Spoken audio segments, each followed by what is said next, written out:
I was born in Japan in 62, where I lived for the first 5 years. And in 1967, I came to India at the age of 5. When I went back to Japan in 1983, I saw there was a huge difference in Japan. They had become very developed, and India was still scampering at that time. I'm talking about in the 80s. So it's not that I was in India, that's why India had to slow down, I guess. But it was a stark change, because I was expecting Japan to be what I had thought of Japan when I was young. And then I got into a Japanese company in 1987, investment bank in Tokyo, started working as a stockbroker. And very early on, I started to realize as to why Japan has done so very, very well. And what I realized were two reasons. One, governance in Japan was better than obviously what we had in India at that time.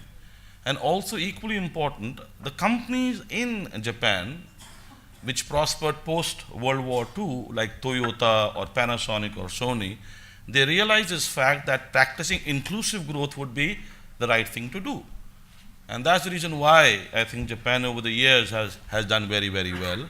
So after having worked in Japan for a few years, I was transferred to America. And America was a dream for anyone who grew up in India to be there.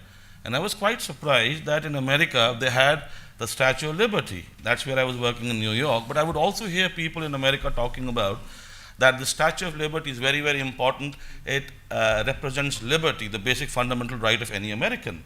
But also I would hear from time to time people talking about that equally important is for Americans to have a statue of responsibility, because liberty without responsibility can create issues.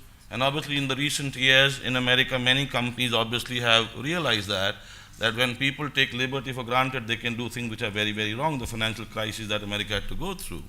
And now I'm sure in America as well, I think they're very, very cognizant of the fact that people have to become responsible.